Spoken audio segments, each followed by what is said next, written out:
What's up, everybody? Today we are looking at best first cars. If you want to have some fun, maybe able to row your own gears, maybe not, we have a list broken down through a few different price points. So starting out under 15 grand, the first one is the Fiesta and Focus STs. The Fiesta ST is the better handling one, but it's less practical. The Focus ST is more practical, of course. The other one I have under 15 grand is the Fiat 500 Abarth.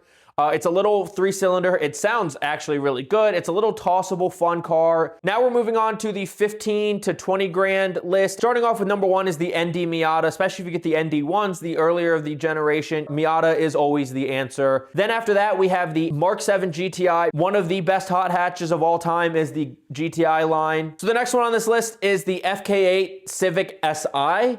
The Civic Si, of course, it's a Honda. It's super reliable. SIs are underrated now that we get the Type Rs in America. Then finally, we have the ZN6 BRZ/86. That's the last generation, not the current generation. Really fun to drive.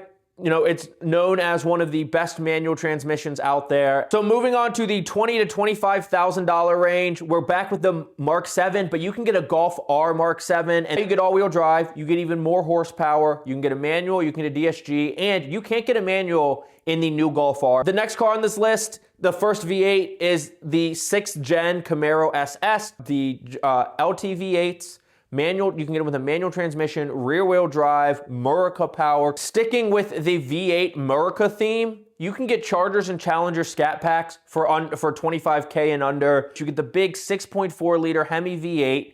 If you want 4 doors and a Hemi V8, you can get the Charger. And if you want to get a manual 6.4 liter V8 Murica rear wheel drive, you can get the Challenger. Then we move on to another sedan, and that's the V8 generation WRX. That's the previous generation. You can get the last gen WRX. You can get a manual automatic, all-wheel drive, turbo flat 4. They're good for all weather. Finally on this list, kind of mixing things up, we have the Fiat 124 Abarth. Now, we have the ND Miata on here, and if you know about the Fiat 124, you know that it's the same platform, but this is a turbo Miata, essentially. Moving on to the $25,000 to $30,000 range. So, starting off, the pre-facelift S550 Mustang GTs. The pre-facelift ones, they still have like 420 horsepower V8s, rear-wheel drive. Finally on this list, we're going back to the FK8 Civic. This time it's the Type R. Super reliable. They're Hondas. They're the first Type R that we got in America. But let me know what you think in the comments down below. Thank you again so much for watching. I will see you in the next video. Have a good day. Bye.